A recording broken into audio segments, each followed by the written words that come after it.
Hello friends, welcome to home food recipes. આજે આપણે બનાવીશું શાકભાજી ભર્યા વગર એકદમ સરળ રીતે કુકરમાં કાઠિયાવાડી ચટાકેદાર ઊંધિયું, જે ખાવામાં ખૂબ જ ટેસ્ટી લાગે છે અને ઝટપટ બનીને તૈયાર પણ થઈ જાય છે. પરફેક્ટ માપથી આજે આપણે આ કાઠિયાવાડી ઊંધિયું બનાવવાનું શીખીશું, જે ખાવામાં ખૂબ જ ટેસ્ટી લાગે છે અને બનાવવામાં એકદમ જ સરળ છે. દર વર્ષે ઉત્તરાયણ ઉપર ઊંધિયું પૂરી સાથે ચોક્કસ ખાવામાં આવે છે. તો ચલો આ ચટાકેદાર ઊંધિયું કેવી રીતે બનાવવું એ જોઈ લઈએ. તો સૌથી પહેલાં આપણે ઊંધિયા માટે મુઠિયા બનાવીશું. તો એ માટે એક બાઉલમાં 1/2 કપ જેટલી બારીક ચોપ કરેલી મેથીની ભાજી ઉમેરીશું. મેથીની ભાજી બરાબર ધોઈને એક્સ્ટ્રા દાંડી કાપીને મેં એને બારીક કાપી લીધી છે. 1/4 કપ જેટલા આપણે ઝીણા સમારેલા લીલા ધાણા ઉમેરીશું. હવે એની અંદર 3/4 કપ એટલે કે પોણા કપ જેટલો થોડો ગગરો એવો ઘઉંનો લોટ ઉમેરીશું. ધ્યાન રાખવાનું છે કે ઘઉંનો લોટ વધારે પડતો ગગરો હોય એવો નથી લેવાનો, બસ થોડો જ ગગરો લોટ લીધો છે. હવે એમાં 1/4 કપ એકદમ બારીક, જે આપણે નોર્મલ રોજ રોટલી બનાવવામાં યુઝ કરીએ એ જ લોટ લેવાનો છે. 1/3 કપ જેટલો એમાં આપણે બેસન ઉમેરીશું. હવે એમાં 1 ટેબલસ્પૂન જેટલી આદુ લસણ અને લીલા મરચાંની પેસ્ટ ઉમેરીશું. 1 ટેબલસ્પૂન જેટલો કેરીનો જે ગળ્યા અથાણાનો મસાલો આવે એ ઉમેરીશું. આનાથી મુઠિયાનો સ્વાદ ખૂબ જ સરસ આવે છે. 1 ચમચી એમાં હળદર ઉમેરીશું. 1 ટેબલસ્પૂન સફેદ તલ ઉમેરીશું.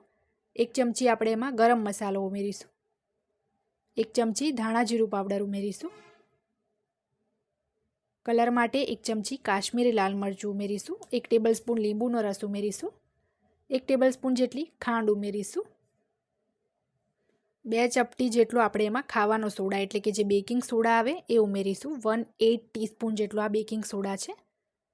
2 ચમચી જેટલું તેલ ઉમેરીશું. હવે આ બધી જ વસ્તુને બરાબર આપણે હાથથી મિક્સ કરી લેવાનું છે.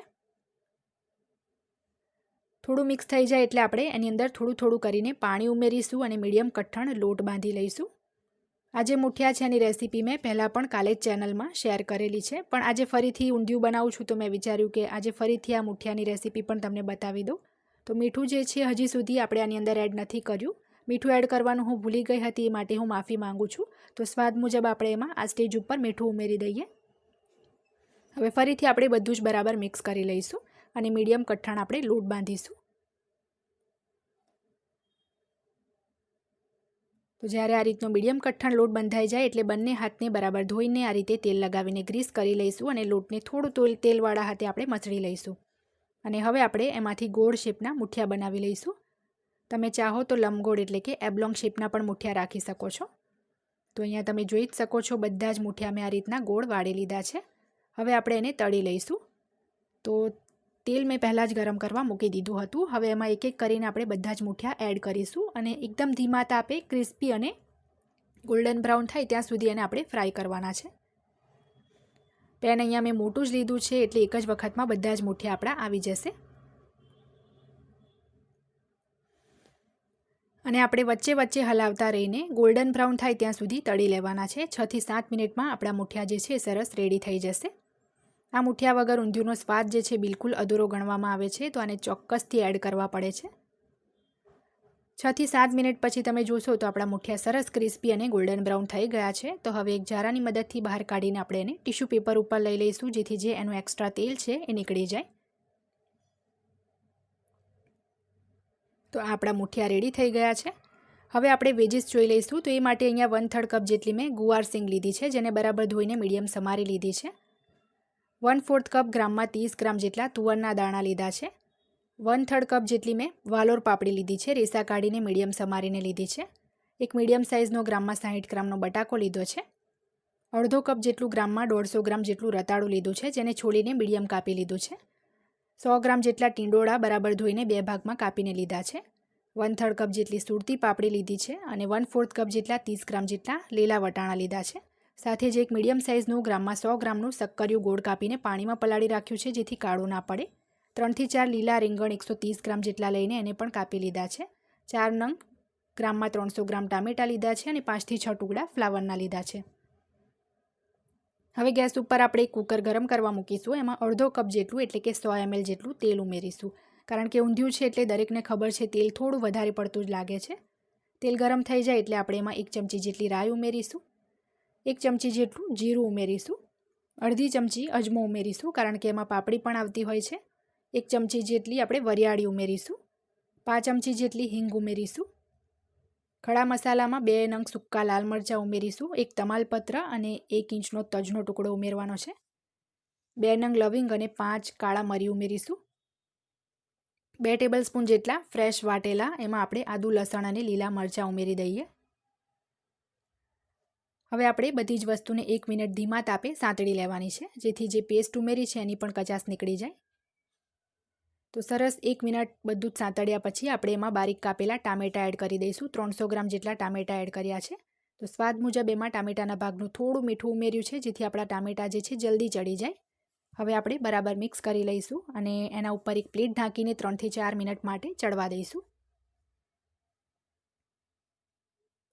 3 થી 4 મિનિટ પછી ઢાંકણ મેં ખોલી લીધું છે. તો તમે જોઈ શકો છો ટામેટાં આપણા સરસ સોફ્ટ થઈ ગયા છે, તેલ પણ ઉપર આવી ગયું છે. હવે આપણે જે વેજીસ આપણે અત્યારે પ્લેટમાં જોયા એ બધા જ શાકભાજી એમાં એડ કરી દેવાનું છે. આ બધા જ શાકભાજીને પહેલાં બરાબર ધોઈ લેવાના છે, એ પછી આ રીતે કટ કરીને લેવાના છે મીડિયમ ટુકડામાં. તો પ્લેટમાં રહેલા બધા જ વેજીસ આપણે એડ કરી દીધા છે. સાથે જ આપણે જે બાઉલમાં જોયા હતા એ પણ બધા જ વેજીસ સાથે જ એડ કરી દેવાના છે. તો પહેલાં આપણે લીલા રીંગણ એડ કરી દઈએ. આ ઊંધિયુંમાં લીલા રીંગણનો જ્યુસ થાય છે. જ્યારે તમે જો સુરતી ઊંધિયું બનાવો તો એમાં તમે જે જાંબલી રીંગણ આવે એ પણ લઈ શકો છો. શક્કરિયા પણ એડ કરી દઈએ. હવે આપણે બધું જ બરાબર મિક્સ કરી લઈશું. આજે અત્યારે આપણે ક્વોન્ટિટી લીધી છે એટલામાં 4 થી 5 વ્યક્તિને આ ઊંધિયું સર્વ થઈ શકે એટલું બને છે. તો બરાબર મિક્સ કરીને આપણે હવે એમાં બધા મસાલા ઉમેરીશું. તો મસાલાની અંદર આપણે 1 ચમચી જેટલી એમાં હળદર ઉમેરીશું. ફક્ત અડધી ચમચી તીખું લાલ મરચું ઉમેરીશું, કારણ કે આપણે લીલું મરચું પણ પેસ્ટમાં એડ કર્યું હતું. 1 ટેબલસ્પૂન જેટલું કાશ્મીરી લાલ મરચું ઉમેરીશું. એનાથી ઊંધિયાનો કલર ખૂબ જ સરસ આવે છે. 1 ટેબલસ્પૂન એમાં આપણે ધાણા જીરું પાવડર ઉમેરીશું.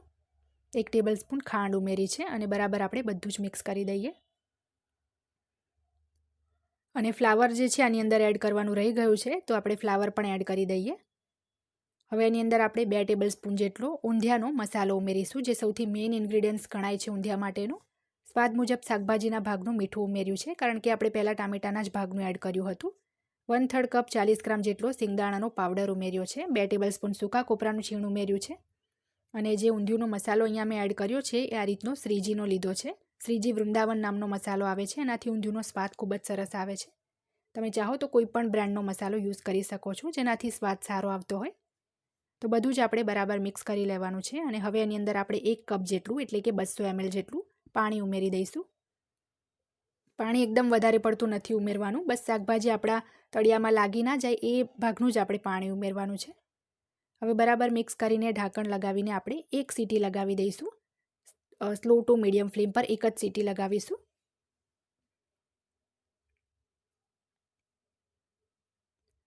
તો ફ્રેન્ડ્સ, 1 સીટી લગાવ્યા પછી કુકરની જે વરાળ છે એની જાતે જ મેં નીકળવા દીધી હતી. પછી હું ઢાંકણ ખોલું છું. તો અહીંયા તમે જોઈ શકો છો બધા જ વેજીસ આપણા સરસ ચડી ગયા છે. કુકરમાં ઊંધિયું બનાવ્યું છે તો એક વાત ખાસ ધ્યાનમાં રાખવાની છે કે શાકભાજી જે છે એકદમ વધારે પડતા ઓવરકુક એટલે કે મેશ થઈ જાય એ રીતના પણ ના બોઇલ થવા જોઈએ. જે રતાળું છે એ તમને ચેક કરીને બતાવું છું. તો રતાળું તમે જોઈ શકો છો સરસ ચડી ગયું છે, તો બાકીના વેજીસ તો આપણા ચડી જ ગયા હોય.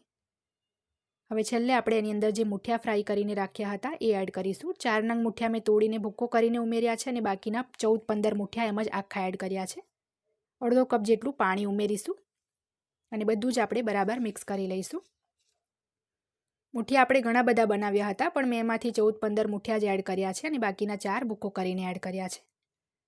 હવે આપણે 3 થી 4 મિનિટ માટે એને ચડવા દઈશું ઢાંકીને. હવે આપણે એની સીટી નથી મારવાની, બસ એની ઉપર એમ પ્લેટ જ ઢાંકી દઈશું. 3 થી 4 મિનિટ પછી ઢાંકણ ખોલી લઈશું. તો તમે જોઈ શકો છો બધું જે તેલ છે ઉપર આવી ગયું છે. સરસ આપણે એકવાર ફરીથી ઊંધિયુંને મિક્સ કરી લઈએ અને જે મુઠિયા ઉમેર્યા છે એને આપણે ચેક કરી લેવાના છે કે સોફ્ટ થયા છે કે નહીં.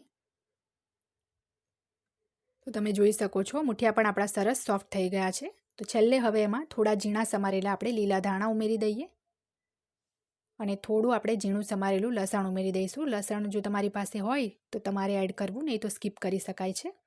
બરાબર એને આપણે મિક્સ કરી લઈએ અને ફરીથી આપણે 1 મિનિટ સુધી એને કૂક કરવાનું છે, જેથી જે તેલ છે એ બધું જ છૂટું પડી જાય. તો 1 મિનિટ મેં એને કૂક કર્યું છે. હવે આ ઊંધિયુંને આપણે સર્વ કરી લઈએ. ઉત્તરાયણ ઉપર દર વર્ષે દરેક ગુજરાતીઓના ઘરોમાં ઊંધિયું ચોક્કસથી બનતું હોય છે. તો તમે આ ચટાકેદાર કાઠિયાવાડી ઊંધિયુંની રેસીપી એકવાર ચોક્કસથી ટ્રાય કરજો. આનાથી પહેલાં પણ મેં સુરતી ઊંધિયું બનાવવાની રેસીપી શેર કરેલી છે. એની પણ લિંક હું આ વિડીયોની નીચે ડિસ્ક્રિપ્શન બોક્સમાં આપી દઈશ, જેથી તમે ચાહો તો એ રેસીપી પણ જોઈ શકો છો. તો આજની આ રેસીપી જો તમને પસંદ આવી હોય તો ચેનલને સબસ્ક્રાઇબ કરી પાસે આવેલા બેલ આઇકનને ચોક્કસથી દબાવજો, જેથી મારા દરેક નવા વિડીયોની નોટિફિકેશન તરત જ તમને મળે.